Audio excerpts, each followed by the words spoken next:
Assalamualaikum warahmatullahi wabarakatuh. Perkenalkan, nama saya Noviatus Ariska dengan NIM 241223064. Di sini saya akan mempresentasikan hasil ujian tengah semester saya.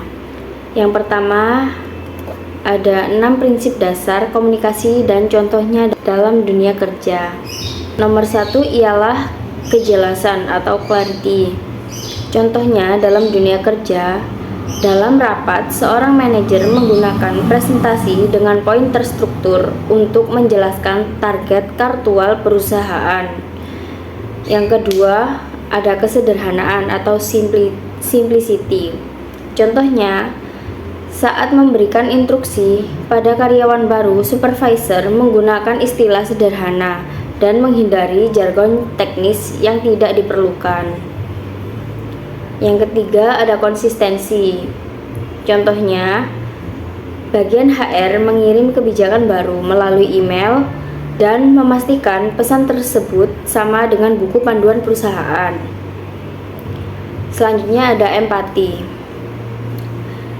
Seorang pemimpin proyek mendengarkan keluhan timnya tentang target waktu yang ketat dan menawarkan solusi yang fleksibel. Nomor 5 ada relevansi. Contohnya dalam dunia kerja, dalam sesi pelatihan, pelatih hanya fokus pada keterampilan relevan dengan tugas karyawan. Yang terakhir ada timely atau tepat waktu.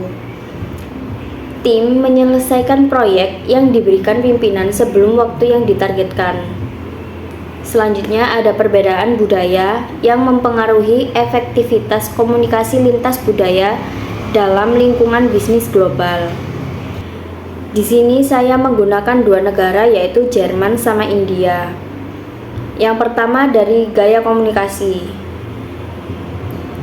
Gaya komunikasi Jerman berbasis fakta dan sangat terstruktur. Orang Jerman cenderung menyampaikan pendapat secara eksplisit dan fokus pada efisiensi. Sedangkan di India, gaya komunikasi lebih tidak langsung dengan pelatihan pada hubungan internasional, interpersonal, dan keharmonisan. Orang India cenderung menghindari pernyataan yang terlalu tegas untuk menghindari konflik. Kedua, ada pandangan terhadap waktu. Di Jerman, monokronik mementingkan ketepatan waktu dan fokus pada satu tugas pada satu waktu. Sedangkan India, polikronik, yaitu fleksibel terhadap waktu, sering menangani banyak tugas sekaligus, dijadikan satu.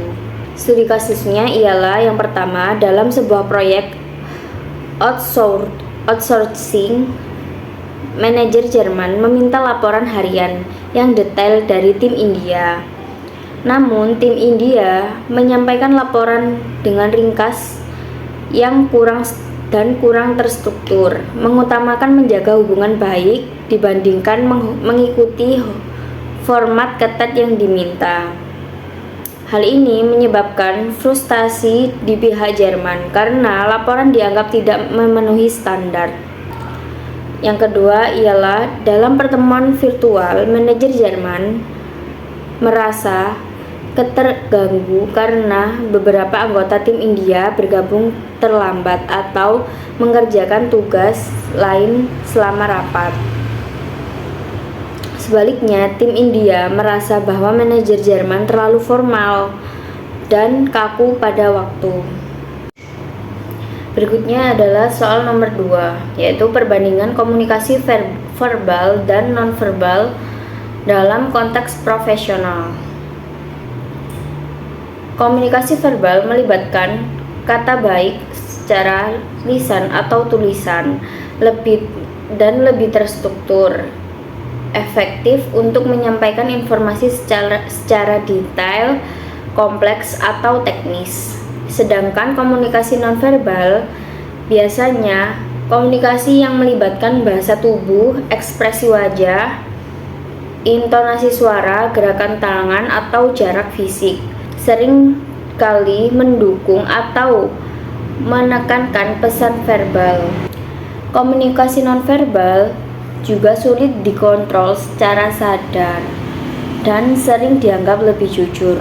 Mengapa komunikasi nonverbal dianggap sering lebih jujur? Karena yang pertama ialah spontan. Itu terjadi seketika tanpa disadari. Kadang tubuh kita juga tidak pernah merasa kalau kita melakukan gerakan yang tidak diduga. Yang kedua ialah sulit dipalsukan. Ketidaksesuaian mudah terdeteksi oleh lawan bicara. Seperti jika kita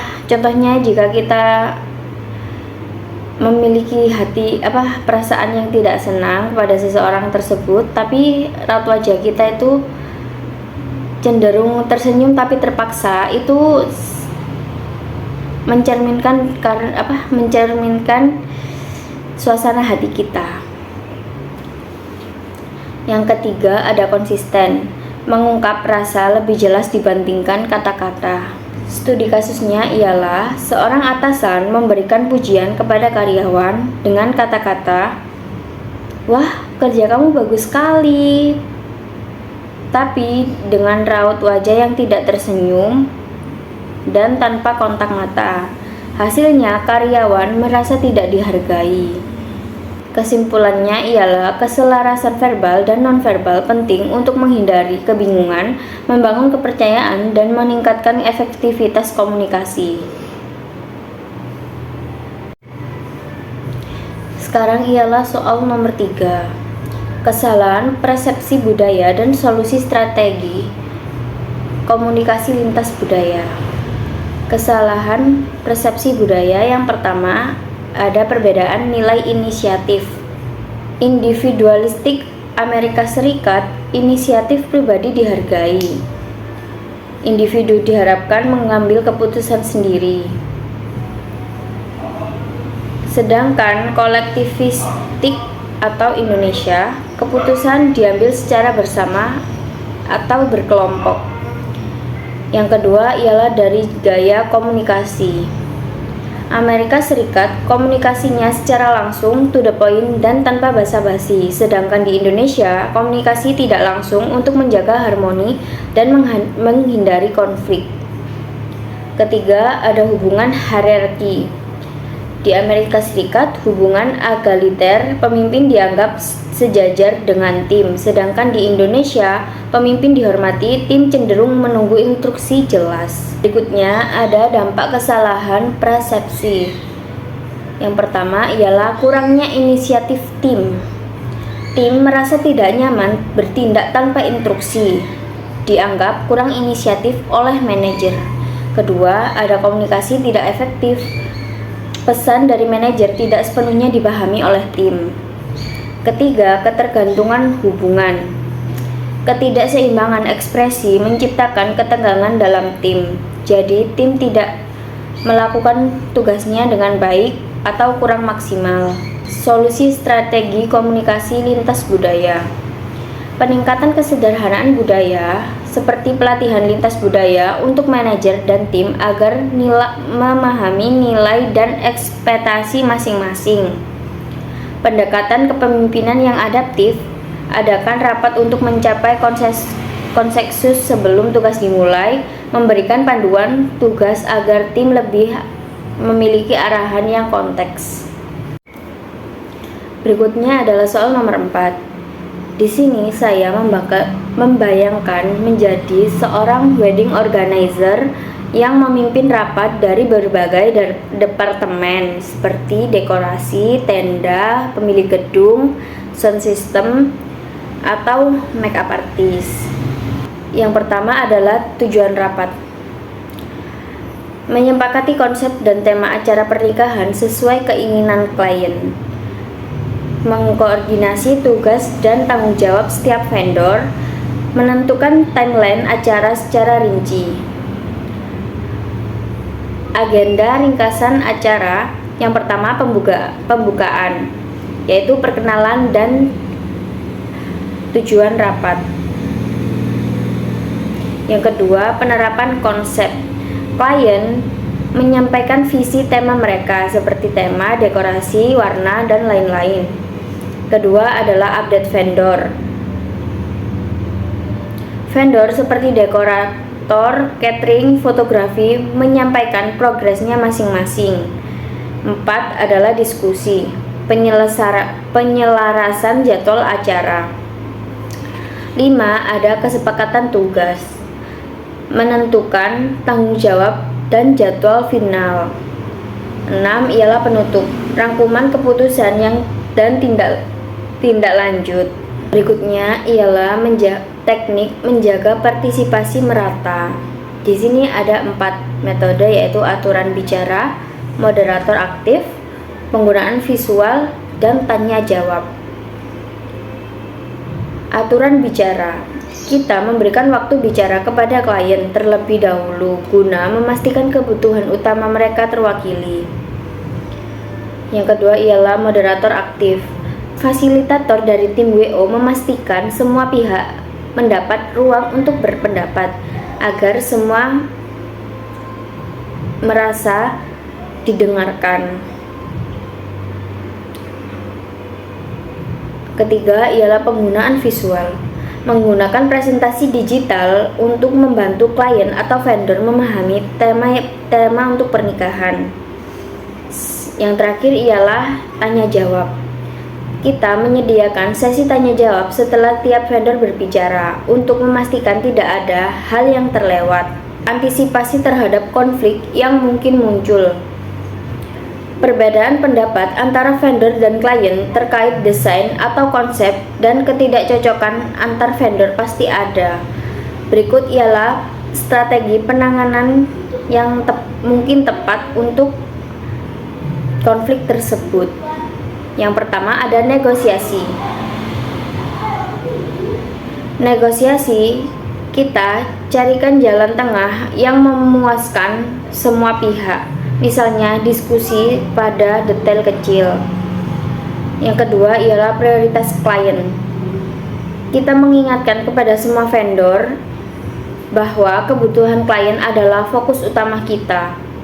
Yang ketiga ada dokumentasi. Mencatat semua keputusan untuk menghindari kesalahpahaman di kemudian hari. Berikutnya ialah strategi tindak lanjut. Di sini ada dokumentasi. Mengirimkan ringkasan rapat kepada semua tim dalam waktu 24 jam lengkap dengan jadwal dan tanggung jawab masing-masing. Selanjutnya ada pengawasan. Menetapkan koordinator dari tim WO untuk memantau progres setiap vendor sesuai timeline yang disepakati. Selanjutnya ialah check-in rutin. Kita menjadwalkan rapat evaluasi untuk memastikan semua pihak berjalan sesuai rencana. Yang terakhir ialah umpan balik klien. Setelah rapat, tanyakan kepada klien apakah semua kebutuhan mereka telah diakomodasi. Dengan semua ini, semua pihak dapat bekerja sama secara terorganisasi, memastikan pernikahan klien dapat berjalan sesuai dengan rencana. Sekian presentasi saya. Terima kasih. Wassalamualaikum warahmatullahi wabarakatuh.